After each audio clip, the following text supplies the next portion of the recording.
रात के 10 बजे त्रिशान अहेली को डिनर करा उसे सुला स्टडी रूम में बैठा हुआ था। उसके साथ कनिष्क भी था। त्रिशान कनिष्क को कुछ देर खामोशी से देख पूछता है, तेरा मौन व्रत पूरा हो गया हो तो अब बोलेगा, तुझे हमसे क्या बात करनी थी? कनिष्क त्रिशान की बात पर उसे देख हिचकिचाते हुए कहता है, मुझे बताना था कि मैं वो। कनिष्क इतना कह चुप हो जाता है। उसे समझ नहीं आता वो कैसे त्रिशान को काव्या के बारे में बताए। उसे बताने में डर लग रहा था। वहीं त्रिशान कनिष्क को चुप देख उसे आंखें छोटी कर कहता है, तुम चुप क्यों हो गए? क्या बात है? साफ साफ कहो, ऐसे डर क्या रहे हो जैसे तुमने कोई चोरी की हो? कनिष्क त्रिशान को देखने लगता है। वो इधर उधर देख गहरी सांस ले कहता है, शान, वो बात ये है कि त्रिशान कनिष्क को घूरने लगता है। कनिष्क त्रिशान की घूरती नजर पर फिर से चुप हो जाता है। कनिष्क त्रिशान को देख कहता है, यार तुम मुझे ऐसा देखना पहले बंद करो। मैं तुम्हारी ये घूरती नजर से मैं बोल नहीं पा रहा हूं। त्रिशान कनिष्क की बिना लॉजिक वाली बकवास सुन आंखें सिकुड़ते हुए कहता है, क्यों मेरे देखने से तुम्हारे मुंह में फेविक्विक चिप जा रहा है? कनिष्क त्रिशान को मुंह बना देख कहता है, मैं नहीं बता रहा तुझे कुछ, मैं भाभी को बताऊंगा। त्रिशान कनिष्क को आंखें छोटी कर घूरने लगता है। कनिष्क त्रिशान की नजरों को इग्नोर कर चेयर से उठ कहता है, तुम और तुम्हारा वो डेविल भाई एक जैसे हो। पता नहीं ओजस अभी तुझे यक्ष से अलग क्यों बताते हैं? मुझे तो तुम दोनों ही डेविल लगते हो। त्रिशान कनिष्क की बात सुन दांत पीसते हुए कहता है, अगर हमसे इतना ही डर लगता है तो है क्यों? हमारे साथ जाता क्यों नहीं हम छोड़ के? कनिष्क रुककर पीछे मुड़ त्रिशान को देख कहता है, क्योंकि मुझे डर है मेरे जाने के बाद तुम दोनों मेरी याद में रोने ना लग जाओ। त्रिशान घूरते हुए कहता है, तुम गलतफहमी बहुत पालते हो। कनिष्क हल्का मुस्कुरा कहता है, हाँ, क्योंकि मेरा दिल बहुत बड़ा है। त्रिशान अपनी मुट्ठी कस देता है। कनिष्क मुस्कुरा दरवाजे के पास जा त्रिशान को देख कहता है, बाय द वे, मैं तुम्हें बताने वाला था कि मुझे एक लड़की पसंद है और तुम भाभी उसके घर वालों से बात करो मेरी और उसकी शादी की। अगर तुम्हारे पास टाइम हो तो भाभी को लेके उनके घर बात करने चले जाना। त्रिशान कनिष्क की बात सुन उसे कुछ देर खामोशी से देख सरप्राइज होके पूछता है, व्हाट? पसंद वो भी तुम्हें? इम्पॉसिबल। त्रिशान कुछ देर रुक तिरछा मुस्कुरा आगे कहता है, बाय द वे, तुम्हें किस बेवकूफ ने पसंद कर दिया? लगता है वो भी तेरी तरह दिमाग से थोड़ा खिसकी होगी, क्योंकि नॉर्मल लड़की तुझे तो कभी घास ना डाले। कनिष्क त्रिशान की बात पर उसे गुस्से में घूर कहता है, तेरा दिमाग हिला है, मेरा नहीं समझे। पता नहीं तुझ जैसे डेविल की लाइफ में मेरी प्यारी शहजादी भाभी कैसे आ गई। अंकल ने तेरी शादी उनसे करा के तेरा भला कर दिया। अगर वो ऐसा नहीं करते तो अभी तक अपनी वही पुरानी खड़ूस बकवास शक्ल लेके घूम रहा होता। बड़ा आया मेरी पसंद को खिसकी कहने वाला, कभी खुद को देख, तूने तो कितना खिसका था। मुझे यकीन नहीं आ रहा भाभी ने कैसे तेरे साथ 4 महीने बिताए दिए। त्रिशान गुस्से में कनिष्क को देख टेबल में रखा अपना फोन उसकी तरफ फेंक के मारता है, मगर फोन इससे पहले कनिष्क को लगता, कनिष्क फुर्ती से दूसरी तरफ हट त्रिशान को घूर कहता है, तेरा दिमाग सच में खिसका है क्या? लग जाती अभी मुझे। त्रिशान गुस्से में दांत पीसते हुए कहता है, अभी तो नहीं खिसका है। अगर नहीं चाहता मेरा दिमाग फिरे और मेरे हाथों तेरा खून हो जाए, उससे पहले भाग जाए यहाँ से और दोबारा अपनी शक्ल मत दिखाना। कनिष्क मुंह बना कहता है, नहीं दिखाऊंगा, लेकिन पहले मेरी वाली के घर रिश्ता लेके चला जा और हमारी शादी करवा दे। मैं भी तेरी तरह अपनी बीबी में बिजी हो जाऊंगा जैसे तू होता है। उसके बाद तुझे मेरी शक्ल कम ही देखने को मिलेगी। कहते हुए कनिष्क दांत दिखा स्टडी रूम से बाहर भाग जाता है। जिसे जाते देख त्रिशान गुस्से में घूरता रह जाता है। मुंबई, एक बड़ा सा घर जो दिखने में बहुत खूबसूरत था, जिसे देख लग ही रहा था जैसे ये किसी बड़ी हस्ती का घर हो। उस घर के एक बड़े से बेडरूम के बेड में एक लड़की बैठी हुई थी। उसके चेहरे पर कोई भाव, कोई चमक नहीं थी। वो अपनी खाली आंखों से खिड़की से अंदर पड़ रही सूरज की रोशनी को देख रही थी जो अस्त हो रहा था। लड़की एक तक उस सोने की तरह चमक रही रोशनी को देख रही थी। वो उस रोशनी को देखते हुए खुद सी ही कहती है, कितना अजीब है, मैं इस घर से बाहर जाना चाहती हूँ, इस कैद से आजाद होना चाहती हूँ। और तुम हो कि किसी भी होल से अंदर आप पूरे रूम में खुद को बिखेर रही हो, फिर भी कोई तुम्हें कैद नहीं कर पाता है। कहते हुए लड़की के चेहरे पर दर्द साफ दिख रहा था। लड़की अभी भी उसी रोशनी को देख ही रही थी कि तभी लड़की के रूम का दरवाजा खुलता है। लड़की दरवाजे खुलने की आवाज पर पीछे मुड़कर नहीं देखती है। वो अब भी वैसे ही उस रोशनी को घूर रही थी। एक 28 से 30 साल का लड़का लड़की के कमरे में आता है। वो लड़की के पास आ उसे पीछे से बाहों में भर लेता है। लड़की कुछ नहीं कहती और न ही कोई रिएक्ट करती। वो वैसे ही खामोशी से अपनी खाली आंखों से अभी भी खिड़की से आती रोशनी को देख रही थी।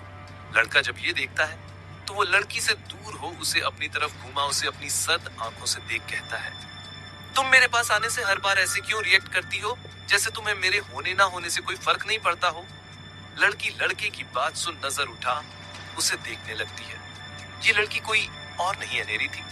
अनेरी अपने सामने खड़े लड़के को अपनी खाली आंखों से देखती है। वो उसे कोई जवाब नहीं देती है, जिसकी चुप्पी पर लड़का अपने हाथों की मुट्ठी कस अनेरी से कहता है, ठीक है, मत कहो कुछ, लेकिन ये मत सोचना तुम्हारे चुप रहने से मुझ पर कोई असर होगा। मैं तुम्हें खुद से दूर कभी नहीं करूंगा। कल हमारी शादी है, तुम खुश रहो या ना रहो, लेकिन कल तुम्हें अनेरी विद्युत आर्य बनने से कोई नहीं रोक सकता। अनेरी विद्युत की बातें सुन उसे बस देखती रहती है। वो अभी भी विद्युत से कुछ नहीं कहती है। विद्युत अनेरी के जबड़े को पकड़ गुस्से में दांत पीसते हुए कहता है, ये मत सोचना, जैसे तुम पहले यहां से भागने में कामयाब हुई आगे भी हो जाओगी। एलिस बार तुम्हें मेरा होना ही होगा, समझी। अनेरी विद्युत को देखने लगती है। विद्युत के उसके जबड़े तेजी से पकड़ने पर भी अनेरी के चेहरे पर कोई भाव नहीं थे। उसके चेहरे पर दर्द की हल्की सीखन तक नहीं दिख रही थी। वो बेजान सी कठपुतली की तरह बस विद्युत को देख रही थी। विद्युत अनेरी को गुस्से में झटक देता है। अनेरी बेड पर गिर जाती है। उसकी नजरें अब नीची थी तो बस नीची ही रह जाती है। वो अब अपनी नजरें ऊपर नहीं उठाती। विद्युत अनेरी को घूर पैर पटक गुस्से में उसके रूम से निकल जाता है। जिसके निकलते ही अनेरी वापस से अपनी नजरें खिड़की की तरफ कर सूरज की रोशनी को देखने लगती है, जो अब बहुत हल्की हो चुकी थी। अनेरी उस हल्की रोशनी को देख दर्द में कहती है, काश तुम्हारी तरह मैं भी यहाँ से निकल पाती। सूरज की तरह कोई मुझे भी तुम्हारे तरह यहाँ से कहीं दूर ले जा पाता। पर मैं जानती हूँ ये मेरे साथ कभी नहीं होगा, क्योंकि मेरा कोई अपना है ही नहीं जो मुझे यहाँ से आजाद कर सके। अनेरी इतना कहते हुए फीका मुस्कुरा जाती है। उसकी आंखों के सामने जिंदल ब्रदर्स और उनके बीच का बॉन्ड और प्यार याद आता है, जिसे याद कर अनेरी हल्का मुस्कुरा कहती है, अगर मेरे पास भी ऐसा परिवार होता तो क्या मैं यहाँ कैद रहती। इधर दूसरी तरह त्रियाक्ष एक होटल के बालकनी में खड़ा डूब रहे सूरज को अपनी औसन ब्लू आंखों से देख रहा था। त्रियाक्ष की आंखें में डूब रहे सूरज की किरणों से और भी ज्यादा खूबसूरत लग रही थी। उसकी आंखें किसी ब्लू डायमंड की तरह चमक रही थी। त्रियाक्ष अब भी डूब रहे सूरज को देख ही रहा था कि तभी उसके पीछे से सौरीन उसे देख कहता है, बॉस, क्या सोचा आपने, क्या करने वाले हैं आप। त्रियाक्ष कुछ नहीं कहता, वो खामोश था। सौरीन जब त्रियाक्ष का कोई जवाब नहीं सुनता है तो कुछ देर रुक कर कहता है, बॉस, मैं लखनऊ जाने के लिए जेट रेडी करूं फिर। त्रियाक्ष अभी भी कुछ नहीं कहता। जिसको कोई जवाब ना देता देख सौरीन गहरी सांस ले वहां से जाने को था कि तभी उसके कानों में त्रियाक्ष की गहरी ठंडी आवाज पड़ती है, सारी तैयारी करो। सौरीन के कदम अचानक रुक जाते हैं। वो हैरानी से त्रियाक्ष को देखने लगता है, जो अभी एक तक डूब रहे सूरज को देख रहा था। सौरीन त्रियाक्ष को देख पूछता है, बॉस, क्या आप सच में ये सब करना चाहते हैं? मेरा मतलब हम उसे जानते भी नहीं है, बिना जान पहचान के आप ये सब क्यों? सौरीन कहते हुए चुप हो जाता है। वहीं त्रियाक्ष सौरीन की तरफ मुड़ उसे अपनी गहरी नजरों से देख कहता है, तुमसे जितना कहा है उतना करो, ज्यादा सवाल जवाब करने की जरूरत नहीं है। सौरीन त्रियाक्ष की बात पर अपना सिर हिला देता है। वो कुछ देर त्रियाक्ष को देख वहां से चला जाता है। त्रियाक्ष कुछ देर वैसे ही बालकनी में खड़ा रहता है और फिर कुछ देर बाद बेडरूम में चला जाता है। ऐसे ही आज की पूरी रात गुजर जाती है। किसी के लिए नई सुबह एक नई उम्मीद ली खिलने वाली थी, तो किसी के लिए पिंजरे से आजाद होने की उम्मीद ली थी। बस देखना था किसकी किस्मत में ये नई सुबह उजाला बन के आने वाली थी। सुबह के 7 बजे अहेली वॉशरूम से बालों के टॉवल लपेटे बाहर आती है। आज उसे उठने में देर हो गई थी। अहेली जल्दी जल्दी बाहर आती है। वो जल्दी जल्दी मिरर के सामने खड़ी हो अपने गले में मंगलसूत्र और माथे में बिंदी लगाने लगती है। अहेली बिंदी लगा, बालों पर वैसे ही टॉवल लपेट रूम से बाहर जाने लगती है। अहेली अभी दरवाजे पर ही पहुंची थी कि तभी त्रिशान बाहर से अंदर आ रहा था, जिससे दोनों की टक्कर हो जाती है। अहेली इससे पहले नीचे गिरती त्रिशान तुरंत अहेली को अपनी मजबूत बाहों में थाम लेता है। अहेली अपनी बड़ी बड़ी आंखें कर त्रिशान को देखती है। वहीं त्रिशान अहेली को सख्ती से घूर उसे ठीक से खड़ा कर थोड़ा डांटते हुए कहता है, बीवी, ये क्या हरकत थी? अगर अभी गिर जाती तो ध्यान कहाँ रहता है तुम्हारा?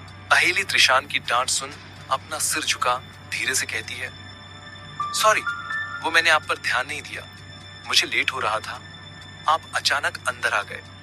त्रिशान अहेली को ऊपर से लेके नीचे तक घूर उसका हाथ पकड़ उसे अंदर रूम में ले आता है।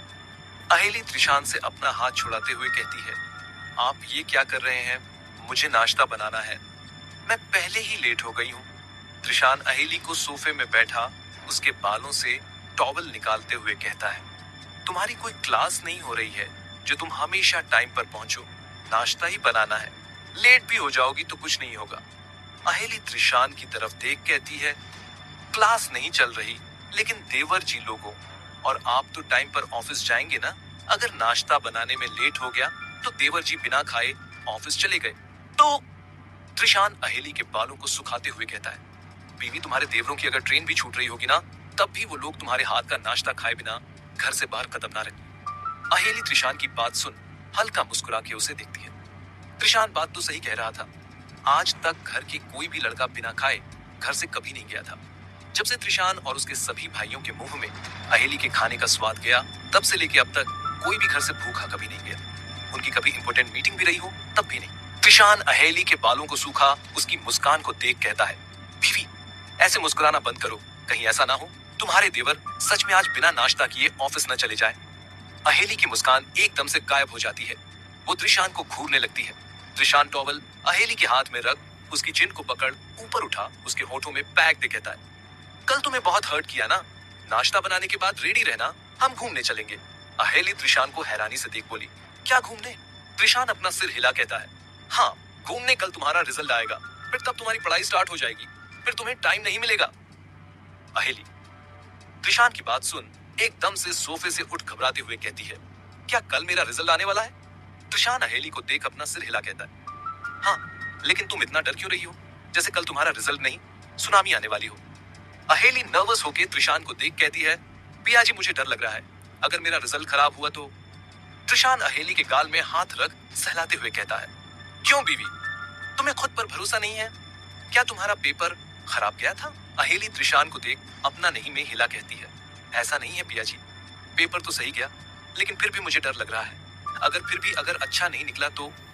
त्रिशान कहता है, बीवी, तुम इतना ज्यादा मत सोचो, अगर तुम्हें खुद पर भरोसा है तो तुम्हें जरूर सफल होगी, और तुम कह रही हो तुम्हारा पेपर अच्छा गया है, तो बस डर किस बात का, तुम्हारा रिजल्ट जरूर अच्छा होगा।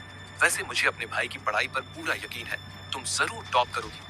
अहेली त्रिशान की बात सुन उसे देखने लगती है। त्रिशान अहेली के बालों को ठीक कर कहता है, अब सोचना बंद करो, रिजल्ट कल है तो कल की कल पर छोड़ दो, तुम मेरे कपड़े निकाल दो, मैं शॉवर लेके आता हूँ। अहेली अपना सिर हिला देती है। त्रिशान अहेली के गालों पर पिंच कर बाथरूम चला जाता है। अहेली अपने गाल सहला मुस्कुरा के कबर्ड से त्रिशान के कपड़े निकाल बेड में रख रूम से बाहर चली जाती है। अहेली जब नीचे आती तो उसे बाहर से ट्रैक सूट पहने कानों में हेडफोन लगाए हुए ओजस दिखाई देता है। अहेली ओजस से आज बाहर से आता देख पूछती है, ओस देवर जी, आप आज बाहर जॉगिंग पर गए थे? ओजस अहेली की आवाज सुन उसकी तरफ देख अपना सिर हिला कहता है, जी भाभी। ओजस अहेली के पास आ उसको गले लगा गाल पर किस कर कहता है, गुड मॉर्निंग भाभी। अहेली ओजस को खुद से दूर कर अजीब सा मुंह बना कहती है, पूनम गुड मॉर्निंग, लेकिन आप पूरे पसीने से भीगे हैं, पहले आप शॉवर लेके आइए। ओजस अहेली से दूर हो अपने कान पकड़ कहता है, सॉरी भाभी, वो अब आदत हो गई आपको देखते ही मॉर्निंग विश करने का, तो भूल गया था, मैं अभी आता हूँ। अहेली अपना सिर हिला देता है। ओजस ऊपर अपने रूम की तरफ चला जाता है। अहेली किचन की तरफ आती है। वो जैसे ही किचन में आती है तो देखती है कनिष्क पहले से किचन में कुछ बना रहा था। अहेली उसे देख पूछती है, भैया टू बी कंटिन्यू, क्या लगता है क्या होगा आगे इस कहानी में? आखिर त्रियाक्ष क्या करने वाला है?